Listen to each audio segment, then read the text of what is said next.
अमेरिकी राष्ट्रपति Donald Trump ने एक बार फिर से 25% का अतिरिक्त टैरिफ लगाकर दुनिया में हलचल मचा दी है।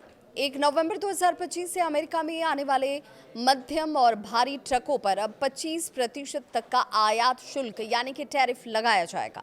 ट्रंप का ये कहना है कि ये कदम अमेरिकी ट्रक उद्योग और वहां के कामगारों की सुरक्षा के लिए है। लेकिन इस फैसले से न सिर्फ मैक्सिको और कनाडा जैसे पड़ोसी देश बल्कि यूरोप और एशिया के बड़े ट्रक निर्माता भी हिल गए हैं। ऐसे में ये समझना जरूरी है कि ट्रंप के इस टैरिफ फैसले का असर कितना बड़ा है, किन देशों पर सबसे ज्यादा इसका असर दिखेगा और अमेरिकी अर्थव्यवस्था पर इसका मतलब क्या है।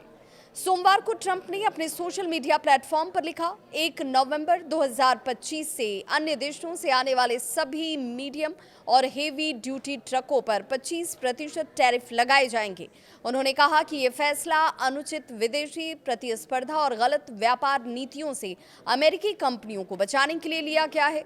ट्रंप ने इसके आगे लिखा कि हम अपने उद्योगों को विदेशी डंपिंग से नुकसान नहीं होने देंगे। अमेरिकी कामगारों और निर्माताओं की रक्षा हमारी पहली प्राथमिकता है। अब बात करते हैं इस टैरिफ से प्रभावित होने वाले देशों की, तो सबसे बड़ा झटका लगेगा मैक्सिको को, जो अमेरिका को सबसे ज्यादा मीडियम और हेवी ट्रक एक्सपोर्ट करता है। 2019 से अब तक मैक्सिको को ट्रक एक्सपोर्ट्स की अगर बात करें तो ये 3 गुना से बढ़कर करीब 3.4 लाख यूनिट तक पहुंच चुका है। और इसके अलावा कनाडा, जापान, जर्मनी और फिनलैंड भी इस टैरिफ की चपेट में आने वाले हैं। दरअसल अमेरिका, मैक्सिको और कनाडा के बीच हुए USMCA समझौता इन देशों को बिना शुल्क ट्रक भेजने की अनुमति देता है, लेकिन शर्त यह है कि ट्रक की 64% वैल्यू नॉर्थ अमेरिका से ही आनी चाहिए।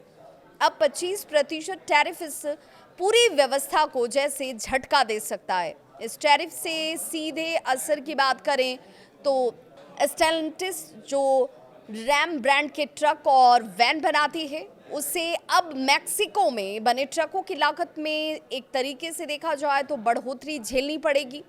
वहीं वॉल्वो ग्रुप की बात करें, जो स्वीडन की कंपनी है, वो मैक्सिको के मोंटेरे शहर में करीब $700 मिलियन का नया ट्रक प्लांट बना रही है, जो 2026 में चालू होना है। लेकिन ट्रंप के इस नए टैरिफ ने इस निवेश के लाभ योजना पर एक बड़ा असर तो डाल ही दिया है।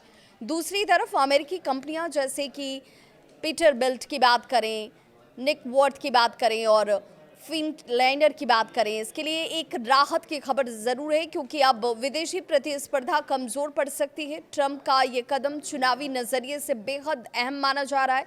अमेरिका में आने वाले महीनों में ऑटो सेक्टर नौकरियों पर बहस तेज हो रही है और ट्रंप लंबे समय से अमेरिका फर्स्ट पॉलिसी पर जोर देते रहे हैं। 2017 से लेकर अब तक ट्रंप कई बार चीन, यूरोप और मैक्सिको से आने वाले उत्पादों पर टैरिफ बढ़ाने की धमकी दे चुके हैं। उनका तर्क साफ है, अगर कोई देश हमारे बाजार में डंपिंग करेगा तो फिर ऐसे में उन्हें इसकी कीमत चुकानी ही होगी। पहले ये टैरिफ 1 अक्टूबर से लागू होना था, लेकिन अब इसकी नई तारीख 1 नवंबर 2025 तय कर दी गई है। ट्रंप का कहना है कि समय सीमा का मकसद कंपनियों को तैयारी करने का मौका देना है। वहीं ट्रेड एक्सपर्ट्स ये मानते हैं कि ये कदम अमेरिका के व्यापारिक साझेदारों के साथ तनाव बढ़ा सकता है और अंतर्राष्ट्रीय ऑटो इंडस्ट्री में एक नई ट्रेड वॉर शुरू हो सकती है। तो अब ये देखना होगा कि ट्रंप के इस नए ट्रक टैरिफ से क्या रात सच में अमेरिकी कंपनियां मजबूत होती हैं या फिर इसका असर अमेरिकी उपभोक्ताओं की जेब पर पड़ता नजर आएगा। क्या आने वाले महीनों में ये फैसला अमेरिका की सड़कों पर दौड़ने वाले ट्रकों की कीमत को बढ़ा देंगी? आपको क्या लगता है, ट्रंप का ये कदम सही दिशा में है या एक ट्रेड वॉर की शुरुआत के तौर पर आप इसे देख रहे हैं? कमेंट सेक्शन में अपनी राय जरूर बताइएगा और ऐसे ही इंटरनेशनल अपडेट्स के लिए आप हमें जरूर देखें।